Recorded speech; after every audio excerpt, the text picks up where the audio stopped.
All right, everyone. So I just want to talk about some of these right-wing narratives that I have been hearing for decades. I mean, just for decades, hearing these narratives. So, for example, I keep hearing people saying that the government is going to take away our guns. And I see this sort of talk on Twitter. I saw somebody on Twitter, it's known as X now. I saw somebody on Twitter saying, if Kamala Harris wins, she's going to take away our guns. And they were saying the same damn thing about Obama. It's all just, they're going to take away your guns. And do you know how many freaking guns are floating around in America's neighborhoods? I'm not even talking about the military. I'm talking about just the civilian population. Do you know how many guns are floating around? Do you know how many guns are in homes across America? Hundreds of millions, not hundreds of thousands, hundreds of millions of guns, firearms are all over America in the civilian population. You're telling me that they're going to what? They're going to get the police force to go around knocking on people's doors saying, "Sir, can you please hand over your firearms?" The American police force?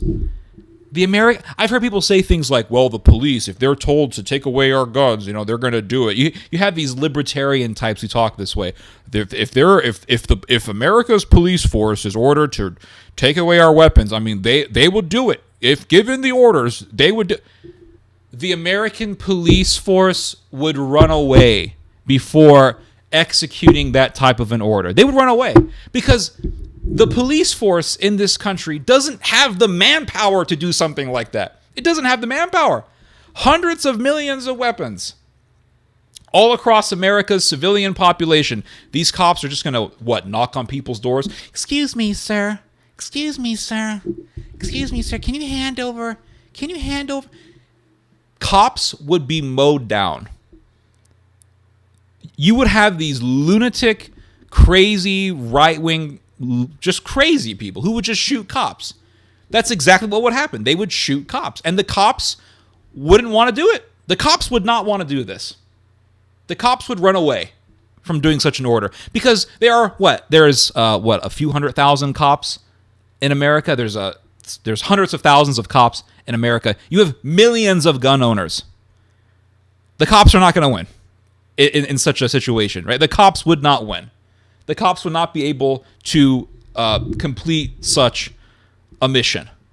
Well, they're going to bring in the military. Okay, they're going to bring in the military, right? So they're going to get the military to take away our guns, to take away the guns of the American people. In that case, you're talking about a civil war. That's what you're talking about. You're talking about a civil freaking war. The military would have to go house to house to house to house to try to take away people's guns. And you would have right-wing people, you would have crazy gun people just ambushing soldiers. That's what you would have. You would have exactly that type of situation. They would be ambushing soldiers, killing soldiers. It would be a civil war. And they're going to go to each house and knock on the door. Oh, sir, can you please just give us your weapons? Oh, sir, please give us your weapons. They would have to blow up people's houses. Do you know why the IDF blows up people's homes? The IDF blows up people's homes because they don't want to get ambushed. So they'll say, okay, we have to go to this house. They blow up the house. You know why? Because they don't want to be ambushed. That's the reason why. They don't want to be ambushed. So they just blow up the house. It happens all the time. Look at all the various wars that Israel has done in Gaza, including the one they're doing right now. They just blow up the house. They say, okay, we have to go to this one house. All right, blow it up. Why? Because they don't know if there are jihadis or jihadis. Yeah, they don't know if there are jihadis in that house. So they just blow it up. And then they go. Or they don't know if there are booby traps. Palestinian terrorists will booby trap a house. Yes, it happens. Palestinian fighters, they will booby trap a house. It happens. And so the Israelis just blow it up. So if the U.S. military is going to take away our guns, they're going to blow up a whole bunch of people's houses. They're going to blow up a lot of houses because they're not going to want to have to go to a house to take the guns because they could be ambushed. But you have people who sit there, they're going to take away our guns. They're going to take away our guns. Like, think about it. Just think. Think this through. Think about this. Is it even logistically possible, right? Is it really realistic? Is it practical, such a prediction? They're going to take away our guns. You don't have enough cops, and if you try to get the military on board, you're going to have a civil war. It's like, well, Nancy Pelosi and Chuck Schumer and all these people, they're going to take away our rights. They want to take away all of our rights and blah, blah, blah, blah, blah. You think these politicians, Nancy Pelosi, Chuck Schumer, hell, Bernie Sanders, you think these politicians who live very comfortable lives, who eat at 5-star restaurants, who are very comfortable in one of their numerous properties, you think they just want to ruin their gravy train by starting a civil war? By just doing something crazy like trying to take away everyone's guns and sparking massive violence throughout the country? Do you think they're that crazy? They're enjoying their lives right now. They're enjoying their lives right now. You think they just want to get up and, oh yeah, let's just take away people's rights? Yes.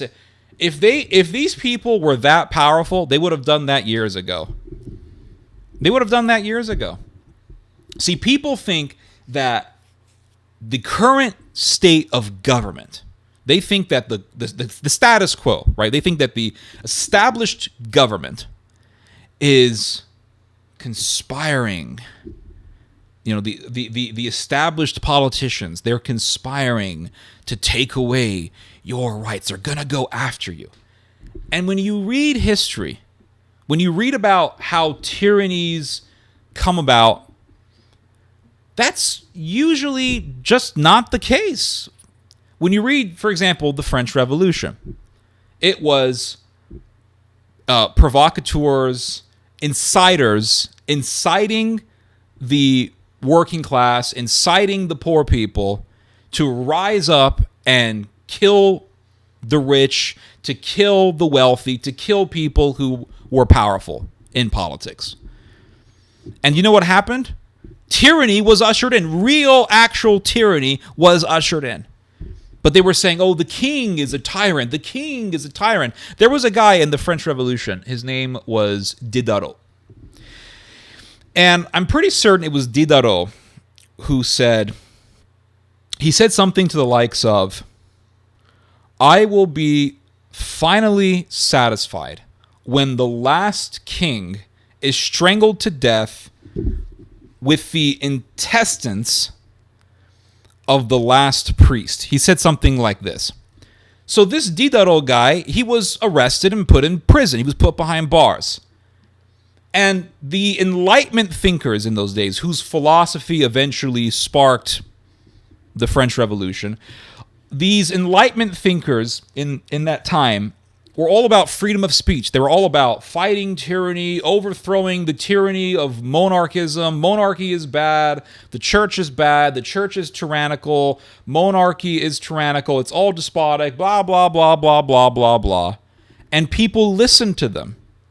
People listened to their ideology, to their rhetoric. And they thought that the king was this evil tyrant. He was awful. He was horrible. So what happened? They did a revolution. And what happened in this revolution? Mass murder. That's what happened in this revolution. Just mass murder. So the people who were complaining about tyranny ended up ushering in a real tyranny of mass murdering, bloody, sanguinary tyranny. And that's what happens. The way that you usher in a tyranny is you rile up the mob against the establishment. And you try to portray the establishment as horrible, as monstrous, as a leviathan that needs to be taken down. And if the people are miserable enough, if the people are hopeless enough, godless enough, if they're just despondent, if they're filled with despair, if they are just depressed and gloomy enough, insiders can come along and manipulate them enough and incite them and influence them enough to usher in a real tyranny. Because what happens is that you have a population that is sad, right? They're sad about whatever. They can't get a girlfriend. Their job sucks. They wish they had more money. And when you have a population that is filled with despair, just filled with despair, that population is susceptible to embracing a real tyrant. So you have a bunch of people who are very sad, and then what happens is that you have these provocateurs who come along, these insiders, these sons of Belial who come along, and they'll say, you know, you're right, you are miserable, and you are right to be miserable. You are correct to be miserable. Do you know whose fault it is? It's the blacks. It's the whites. It's the Jews. It's migrants. It's immigrants. It's non-whites. It's whites. It's these other people. And they can get you to believe that it's in other people's fault that you're miserable. They'll say, oh, it's the rich. And they'll get you to fight against the rich, to go against the rich. And then they get the people all angry and riled up. And they get the people angry at a certain group. And then all that it takes for tyranny to be ushered in is some messiah figure to come along and say, I'm your guy. I'm going to save you. And they will follow that tyrant. And then what comes later, what comes ultimately, is a tyranny that is far worse than whatever government the people were complaining about. So they were complaining about the monarchy. Okay, let's have revolution. What happened in the revolution? Literally hundreds of thousands of people getting butchered, if not millions. And I've said this before. They say that hundreds of thousands of people were butchered by the revolutionaries in France. But when you read the writings of Joseph de Maistre, who was a famous French philosopher, he said that millions of people were killed. And then what happened as a result of the French Revolution? What happened as a result of the French Revolution was Napoleon. And Napoleon was a serious tyrant. Oh yeah, he was a serious tyrant. He didn't like dissidents. And his wars, he started a whole war, a mass war, huge war that got multiple countries involved. And those wars with France ended up killing millions of people. Millions of people were killed in the Napoleonic Wars. This is how tyrannies are ushered in. And what these people do, what these insiders do, is they go to the miserable people in society, the poor or the people who don't have enough money or they're angry with life, right? The people who are filled with despair, the people who are angry with life. They go to those people and they say, it's these other people's fault. And they will try to portray the establishment as extremely evil. And then eventually a messiah figure pops up and they say, this is our guy. So what happens is that you have an established government. And what you have around the established government are the provocateurs, the insiders, the outliers. And these people come along and they say, the establishment is evil, the government is evil, the mainstream is evil, vote us in, get us in, follow us, we're the real guys. So that's what you have right now. You have your Elon Musks, you have your Peter Thiels, you have these types of people, your Andrew Tates. These are provocateurs. They're there as outliers. They're there as these outsiders who are telling you about the evils of the establishment. And you guys, like zombies, sadly enough, you guys, like zombies, are following these people as heroes. You're doing exactly what all the peasants did in the previous revolutions. Russian Revolution, French Revolution, Mexican Revolution, English Revolution. You're doing exactly what all the people did. You guys are following these outliers who you think are great because they're outsiders. Well, they must be great. Well, why are they great? Because they're outsiders. They're not the establishment.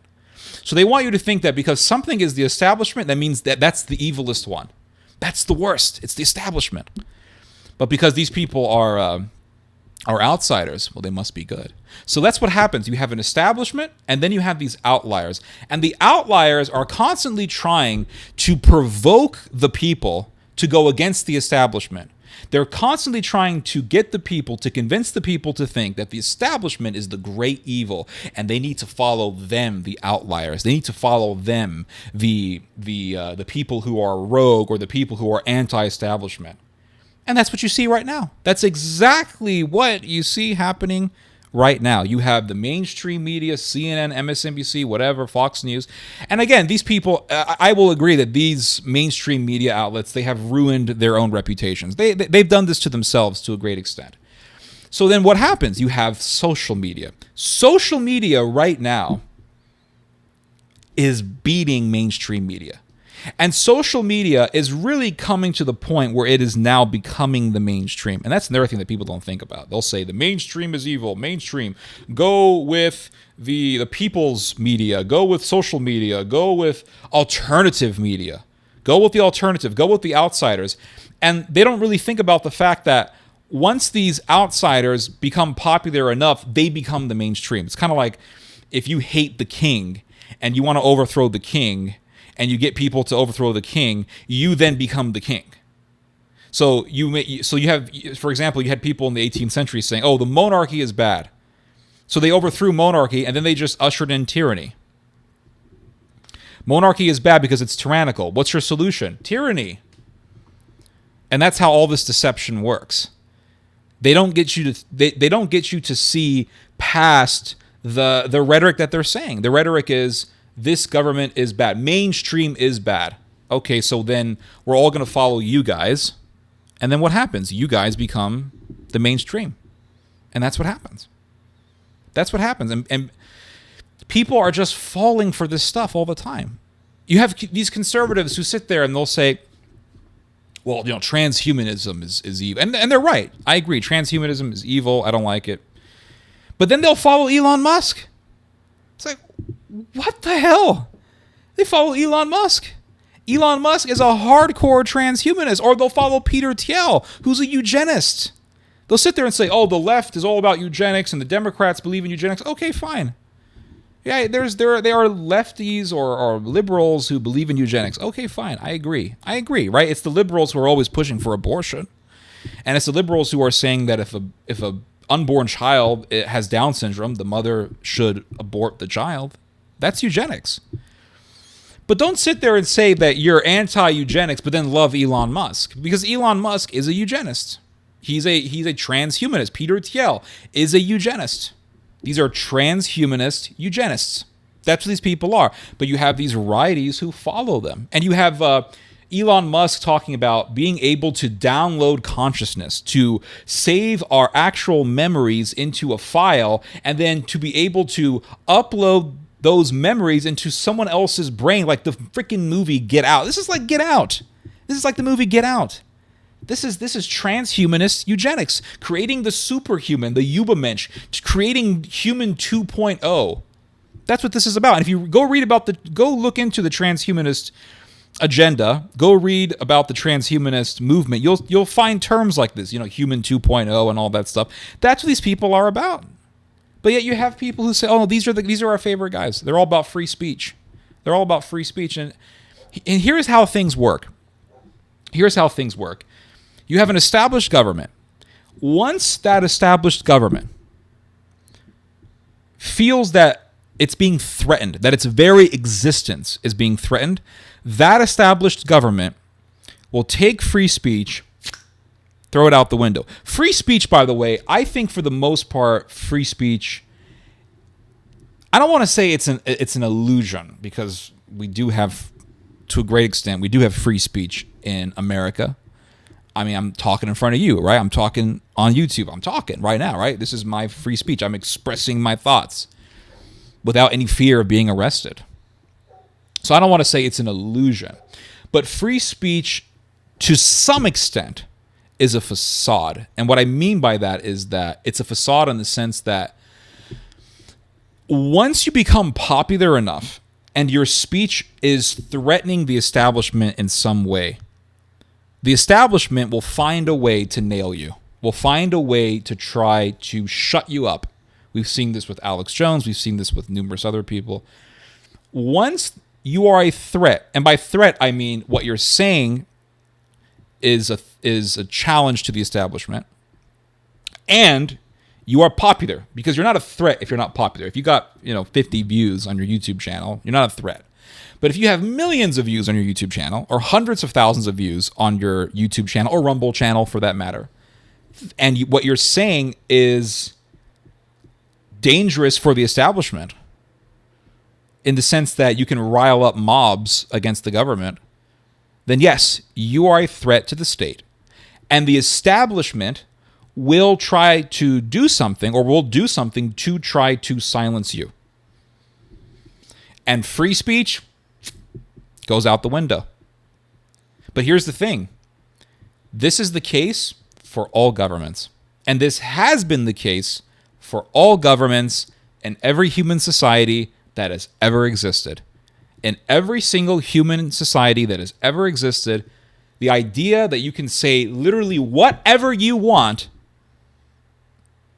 no matter how dangerous, it is really just a chimera. That doesn't exist. Even if you're a conservative and you have your own little conservative utopia or your own conservative society, free speech, complete and utter emphatic free speech, would not exist. Well, that's not true. Okay, so let's say we live in your ideal society, we have your ideal government, and let's say somebody wants to post up porn on a billboard.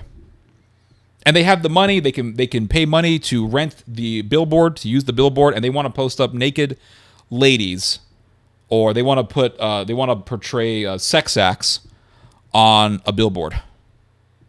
Well, I don't know. Okay, you're against free speech then.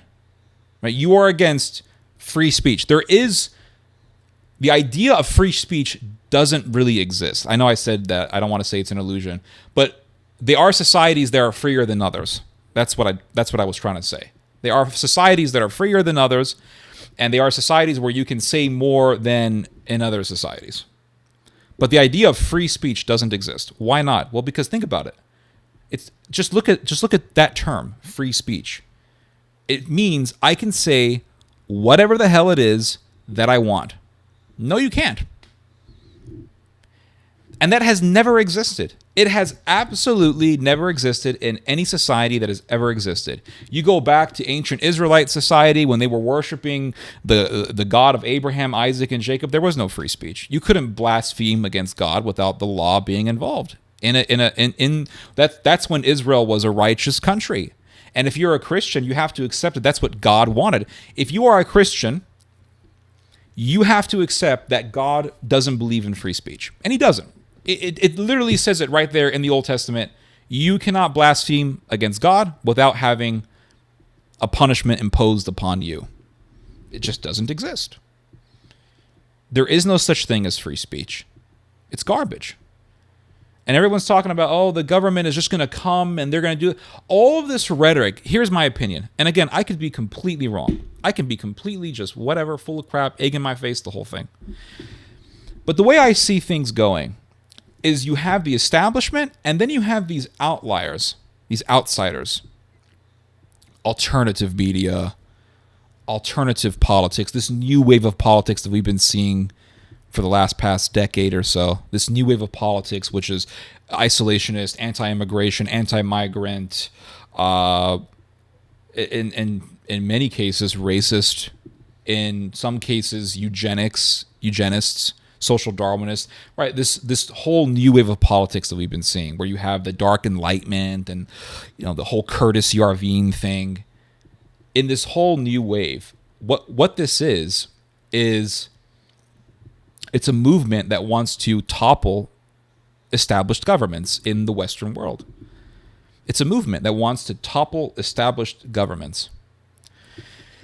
And a lot of people see these rebels as victims.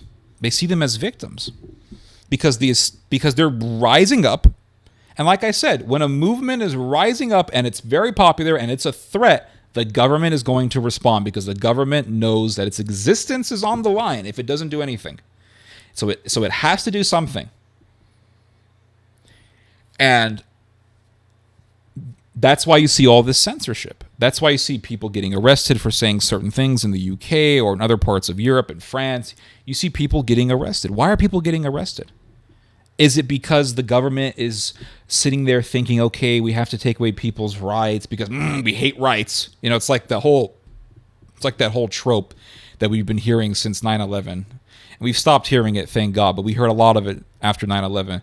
Oh, the Muslims, they hate us for our freedoms. And like the Muslims are sitting there saying, oh, yes, we hate freedom. Oh, yes. No, Bashar al-Assad is a tyrant. Oh, yes, Bashar is sitting there. Oh, yes, I'm a tyrant. No, the government feels that it's being threatened, and so it's responding. And any government would respond to a threat. Bashar al-Assad's government would respond to a threat. It did respond to threats during the Syrian revolution. Putin's government, a lot of right-wingers love Putin. Putin's government responds to threats. Putin's government has killed dissidents, has put people in prison. Is Putin a guy who's sitting there saying, oh, I want to take away the rights of the Russian people? No, it's just that Putin, the people in his circle, they understand that NATO has its provocateurs. They understand that the EU has its provocateurs, and they hate the Putin government. They want to topple it. So they have these agents. They have these agents in Russia who are provocateurs. And so Russia, the Putin regime, the Putin government, knows that these provocateurs are a threat, and they don't want them around. They don't want them around. Remember Navalny? He was a pretty big deal in Russia. A lot of people following Navalny. There were probably millions of Russians who liked Navalny. What happened to Navalny? He ended up dead. And why did he end up dead? Because the Putin government saw him as a threat. Prigozhin. Remember Prigozhin? Mr. Prigozhin? Prigozhin was a threat. He was literally threatening a civil war in Russia. What happened to Prigozhin? Oh, I don't know. He got on a plane and he's gone. Well, whatever happened to Prigozhin's rights? Whatever happened to his right to live, even though he is a dissident who tried to start a civil war in Russia? What happened to those rights? What happened to Prigozhin's rights? They don't exist. Why? Because Prigozhin was a real threat to the establishment in Russia. No establishment is going to sit there and allow dissident threats to try to end their existence. So what you see when you hear all these stories about censorship and these people are being arrested, this is the established governments of the West trying to censor and remove threats to their existence. That's what this is. It's a threat to their existence. And that's what you see. It's the same thing with the mainstream media trying to downplay or trying to make social media look bad. Why are they doing it? Because social media is a huge threat to them. Social media has really eclipsed mainstream media. So the social media world, the social media industry is now the mainstream. And that's to a great extent thanks to Elon Musk buying Twitter. Now, Twitter is the number one place that people go to read the news. They're not going on manually to CNN or Fox News or New York Times. No, they're just going to Twitter. They have it on their phone. It's really easy to get the app. Just go on Twitter. Pop, pop, pop, pop, pop. They get the news. And a lot of it is BS. A lot of it is disinformation. A lot of it is garbage. But that's the thing. That's why it's so dangerous. Because these people can go on Twitter. They can spread out stuff. They can spread information. And millions of people will believe it. Look at the UK riots that happened recently. UK riots. 3 little girls were murdered. And someone on Twitter said, it was a Syrian dude. It was a migrant. And then you had that guy, that lunatic, what's his name? That thug, Andrew Tate. He's doing his video from his car. Oh, it was a migrant. It was some migrant. Some guy who just came off a boat. Riled up the mob. And that's what I was trying to say. When you get people angry enough, when you get them depressed enough, hopeless enough, when you get them filled with despair, despondency, gloominess, nihilism, they will follow tyranny. They will follow some mobster. They will follow provocateurs. And given the opportunity, given certain circumstances, certain situations, they will unleash mob violence. And then all it takes is some guy to come in and say, I'm your guy. Look at what happened. And here's the thing. The mainstream media can try to censor, or not the mainstream media, but governments can try to censor these things as much as they want. Governments can try to censor these movements as much as they want. It will not work. It won't work. It won't work. You can try to censor these movements, put people in jail. You're only going to help them. You're only going to help them. Persecution really does not work. It doesn't work when the movement is big enough. Now, if the movement is very, very small and still considered fringe, yeah, maybe you can get away with it. But if the movement is something that is just growing and it's a part of this major shift in society, it's a part of this major zeitgeist in society, it will not work. Censorship will not work. Because look at what's been going on in Europe. They put people in prison. They send people to prison in the UK for saying certain things or for plastering up certain stickers. Look at that Samuel Malia guy. He posted up stickers expressing literally, like Nazi rhetoric. The Jews this, the Jews that, blood and soil. This is Nazism. The only thing missing is a swastika or the actual explicit use of the word Nazism. Other than that, it's effectively just plain Nazism. And you have a bunch of people saying this guy's a victim. He's a victim. He's a hero. He's a martyr. Since when are we calling Nazis martyrs? Since when did so many people collectively esteem Nazis as victims and persecuted martyrs? Oh, I remember back when Hitler was running for office. They tried to stop Hitler. You know that? They tried to censor Nazism. It didn't work. You know that the Nazis had newspapers? It was kind of like their own little social media thing. They had their own little newspapers, and they had their own little media operation going on. And you know what happened? The government of Germany, the Weimar government, tried to censor Nazi newspapers. They tried to outlaw the newspapers. Yeah. And look at what happened. Hitler still won. They tried to censor Adolf Hitler. Oh, yes. There were multiple states in Germany, because Germany is sort of like America. America has 50 states. Germany has its own little set of states. And there were several states in Weimar Germany that said, we will not allow Hitler to speak here. Hitler cannot speak in our state. Oh, yeah. Could you imagine Adolf Hitler today campaigning in the United States and California says he can't speak here? New York says he can't speak here. What would be happening? Let's say America was Weimar. Let's say America was the Weimar Republic. And let's say we have our own Adolf Hitler. And if he wins, he will get America into a war with Russia, just like Hitler did. And he'll have camps, gas chambers, human experimentation. Everything that the righties say is gonna be done by, I don't know, Obama. And California says Hitler can't speak here. New York says Hitler can't speak here. There would be people in America saying, oh my God, they're censoring this man. I'm going to vote for him. Oh yeah. Oh yeah. That's why I said, I did a video some months ago and I said, a lot of people in America would have voted for Adolf Hitler.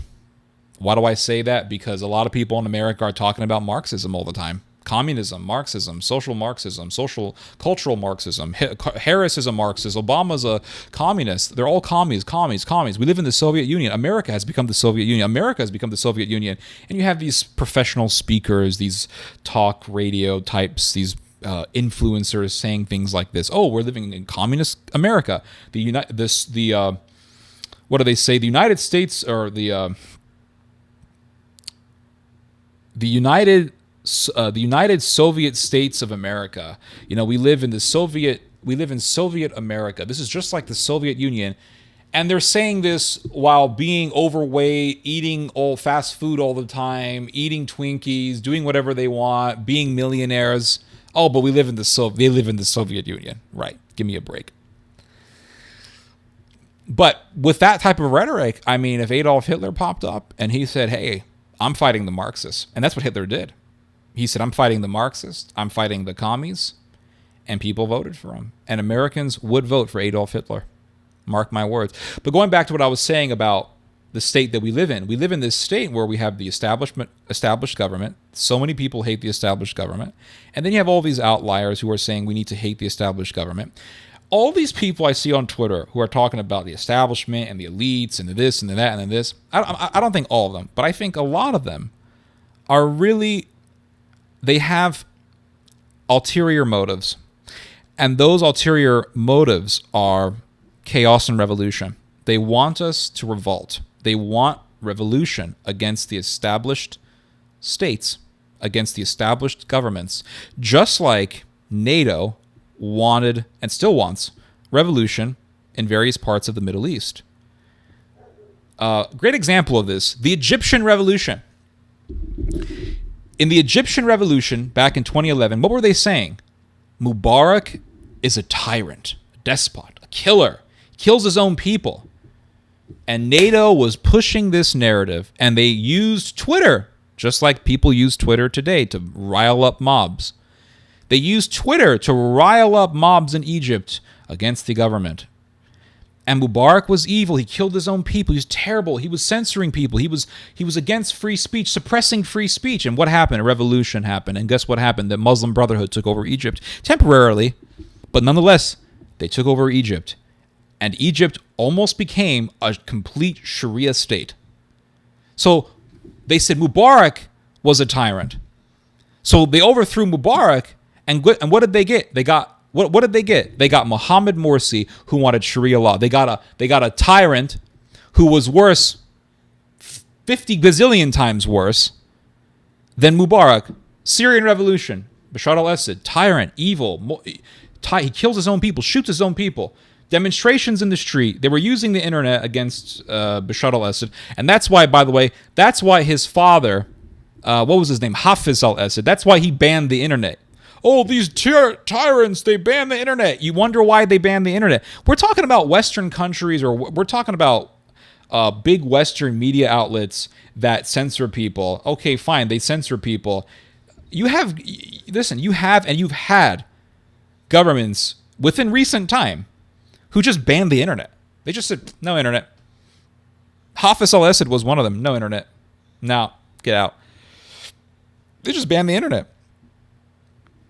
And you know why? Because of what happened to his son. That's exactly the reason. All the stuff that happened to his son, that's the reason why he banned the internet. Because they were using the internet against Bashar al-Assad to try to foment hatred against the government. And you had all these demonstrations, and the demonstrations got rowdy. You had Islamists who were involved. And then eventually, government started killing people. They started killing people. And then what happened? Oh, well, Bashar al-Assad's government is tyrannical. It's evil. It's despotic. It's whatever. It's this. It's that. It's this and the other. And then what happened? Civil war in Syria that lasted for over 10 years. It's still going on to a certain extent, although nowhere near as bad as it used to be. And hundreds of thousands of people have died. Hundreds of thousands of people died as a result of the Syrian civil war. For what? For what? They said, we're fighting for freedom. What freedom did you get in the Civil War? You didn't get no freedom. You got starvation, mass executions, mass beheadings, ISIS. That's what you ended up with. Be very careful what you wish for. Very careful what you wish for. And if you look at all these revolutions that happened in the past, Egyptian, Syrian, French, Mexican, English, Russian Revolution, what did it involve? It involved getting the regular people, the whatever class, the middle class, working class, getting those people, the plebeians, against the established state to overthrow it and bring about something way worse than the government that they overthrew. You see this time and time again in history.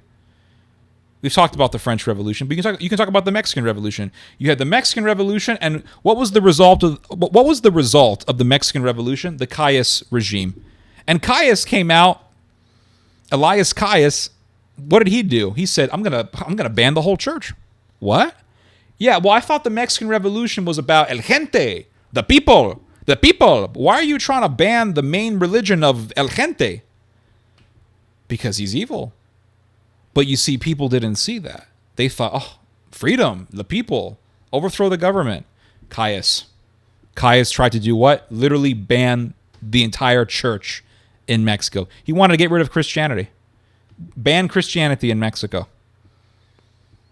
So what happened to your glorious Mexican Revolution? Russian Revolution. Let's get the peasants to rile up against the government that overthrew, because there was the Tsar, then they overthrew the Tsar, and then there was this sort of transitional government that was there in the Russian government and in the Russian state. And then what happened? The country of Russia at that point was a dying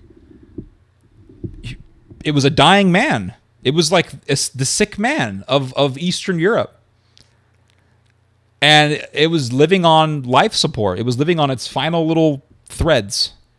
And all that was needed was for Germany to go to some guy named Vladimir Lenin and tell him, hey, we'll give you a bunch of gold. They gave Lenin a ton of gold. So much gold, it's ridiculous they gave him. We'll give you all this gold. All you need to do is go around Russia and rile up the peasants against the government. And that's what Lenin did. He went over to Russia. He was in Switzerland. And the Germans met up with him in Potsdam somewhere. And then they gave him a bunch of gold, and they got him to go up to Russia and overthrow the government. That's what happened. They got the peasants, they got the soldiers in the Russian military. They got Russian soldiers to actually attack their fellow soldiers. Or they actually got, I think, what the communists did, the Marxists did, is they actually got people in the Russian military to revolt against the Russian military itself. And that's how, you see, because the whole idea was to get the Russians out of World War I. The Germans saw the Russians as a big threat. They thought, Russia's our biggest threat. All we got to do is remove them, and then we can easily defeat the English and the French. That was the idea. That was the whole strategy of the Germans. And it didn't work. The Germans lost because America got involved. But the Russians did get out of the war because of the revolution, of the Marxist-Leninist revolution. And it was all about what was the Marxist revolution all about? It was about the people and the peasants and the this and the that. And then before you know it, you had people being killed in the most terrific ways you can imagine by the Leninists. I mean, I think Lenin, didn't his government wouldn't they have super hungry rats just gnaw on people alive or something like that? It was some sick stuff that they were doing. Really sick stuff. Cambodia. I mean, you had the Khmer Rouge. Oh, yes. Oh, we're all about the people. And what did the Khmer Rouge in Cambodia do? They killed millions of people. Millions. And we're going to help the workers, and we're going to help the people, and the people get freedom. But you see all these provocateurs online in the Matrix. What are they doing? They're trying to rile up people. Rile up people. And you know why? Because there's a lot of despair in society. There's a lot of hopelessness. You see it all over YouTube. I'm depressed. Life sucks. I don't get paid enough. Everything's miserable. And all that it takes to get these people to follow another Hitler is for another Hitler to pop up and say, I'm your guy. I'm your guy. The reason why you're miserable is not because of whatever other reason. It's because of this other ethnic group. The migrants, the immigrants, the whites, the blacks, the rich. I'm reading this book right now on the 100 Years' War. And during the 100 Years' War, the French were just getting their asses whooped. I'm working on a video right now on the 100 Years' War. It's why I have not been uploading within recent days, because I'm currently editing a 37-minute long video on the 100 Years' War. It's a very fascinating war. It's Europe's longest conflict, of course, right? It was over 100 years. It was more like 116 years. But in the beginning, in the beginning stage of the 100 Years' War, the French, they were losing all the time. And they should have been the ones winning. Because England at that time was like Norway. It was underpopulated, wasn't very rich. But dang it, them English people knew how to fight. And how did they know how to fight so well? Probably because of all the experience they got fighting the Scots. If you can defeat the Scots, you can defeat anybody. But the English invaded France, and tons of people died. And the Frenchies were losing battle after battle after battle. Battle of Sluys, Battle of Calais, Battle of Crécy, Battle of Poitiers. They were just losing battle after battle after battle after battle. Even the Spanish got involved to help the French, and they got their asses whooped. So what did that cause in France? A lot of despondency, hopelessness. The English were going around. I mean, the English were awful. They were evil. They were going around burning everyone's villages, killing people, raping. The movie The Messenger about Joan of Arc that came out back in 1999, I believe, was realistic in the sense that there's a rape scene in the film The Messenger, and it shows this English soldier coming and raping a French girl in her village, in her own home, and the English just go around pillaging and killing. That was what was going on. There was a lot of that was happening. So much of that was happening in France. So what did this cause? It caused a lot of hopelessness. And the peasants began to say, because the peasants had to be obedient to their lords. That's how medieval society was. There was this whole feudalist society. And a lot of these peasants in France began to think, we're being butchered and pillaged and raped and robbed. Where the hell are our lords? Where the hell are all these lords that we're supposed to be obedient to? They're not here to help us. So what happened? You had a provocateur come along and say, peasants rise up. And the peasants rose up, and they raped and they butchered and they killed wherever they went. And there was a little peasant revolution that happened during the 100 Years' War. Yes, absolutely. And they were complaining about the English pillaging and killing and raping them, only for them to do the very same evils that they were complaining about. And there was a story where they took the wife of a local lord, and 12 French peasants took turns raping her. And then they